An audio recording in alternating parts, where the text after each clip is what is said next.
ನಾಡಗೀತೆ ರಾಗ ಸಂಯೋಜನೆ ಗೊಂದಲಕ್ಕೆ ಕನ್ನಡ ಸಂಸ್ಕೃತಿ ಸಚಿವ ಅಂತ್ಯ ಆಡ್ತಾರ. ನಾಡಗೀತೆಯಲ್ಲಿ ಗೊಂದಲದ ಬಗ್ಗೆ ಸಚಿವರು ಹೇಳೋದೇನು? ನ್ಯೂಸ್ 18 ಕನ್ನಡದ ಸಂಪಾದಕ ಸಿದ್ದಪ್ಪ ಕಾಳೋಜಿ ಅವರು ನಡೆಸಿಕೊಟ್ಟಂತ 1 to 1 ಕಾರ್ಯಕ್ರಮದಲ್ಲಿ ಸಚಿವ ಸುನೀಲ್ ಕುಮಾರ್ ಅವರು ಉತ್ತರ ಕೊಟ್ಟಿದ್ದಾರೆ. ಏನು ಹೇಳಿದ್ದಾರೆ ನೋಡೋಣ.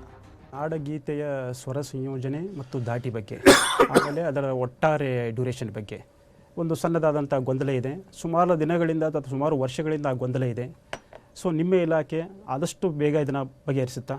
ನೋಡಿ, ಗೊಂದಲ ನಮ್ಮ ನಡುವೆ ಇಲ್ಲ. ಗೊಂದಲವನ್ನು ಯಾರು ಮಾಡ್ತಿದ್ದಾರೋ ನಂಗೆ ಗೊತ್ತಿಲ್ಲ. ಇಲಾಖೆ ಮತ್ತು ಸರ್ಕಾರ ಭಾಳ ಸ್ಪಷ್ಟವಾಗಿದೆ. ನಾವು ಯಾವ ಸ್ವರ ಸಂಯೋಜನೆ ಇರಬೇಕು ಮತ್ತು ಅದರ ಕಾಲಮಿತಿ ಎಷ್ಟಿರಬೇಕು ಅನ್ನೋದ್ರ ಬಗ್ಗೆ ಮಾತ್ರ ನಾವು ಉಲ್ಲೇಖ ಮಾಡ್ತಾ ಇದ್ದೇವೆ. ಕೆಲವರು 3-4 ನಿಮಿಷ ಹೇಳ್ತಾಯಿದ್ರು, ಕೆಲವರು 5 ನಿಮಿಷ ಹೇಳ್ತಾಯಿದ್ರು, ಕೆಲವರು ಸತತವಾಗಿ ಹಿಂಗೆಲ್ಲ ಹೇಳ್ತಾ ಇದ್ರು. ನಾವು ಅದಕ್ಕೊಂದು ಕಾಲಮಿತಿ ಮಾಡಿ ಅಂತ ಹೇಳಿದ್ದೇವೆ. ಅದಕ್ಕೊಂದು ಪ್ರೊಫೆಸರ್ ಲೀಲಾವತಿ ಅವರ ಅಧ್ಯಕ್ಷತೆಯಲ್ಲಿ ನೇತೃತ್ವದಲ್ಲಿ ಒಂದು ಸಮಿತಿಯನ್ನು ರಚನೆ ಮಾಡಿತ್ತು. ಸಮಿತಿಗೆ ನಮಗೆ ವರದಿಯನ್ನು ಕೊಟ್ಟಿದೆ. ಆ ವರದಿ ಇವತ್ತು ಸರ್ಕಾರದ ಚರ್ಚೆಯ ಹಂತದಲ್ಲಿದೆ.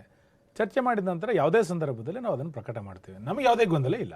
ನಾವು ಸ್ಪಷ್ಟ ಇದ್ದೇವೆ. ಸಮಿತಿ ಕೊಟ್ಟಂಥ ವರದಿಯನ್ನು ಮುಖ್ಯಮಂತ್ರಿಗಳು ಚರ್ಚೆ ಮಾಡಿ ನಾವು ಅದನ್ನು ಪ್ರಕಟ ಮಾಡ್ತೇವೆ.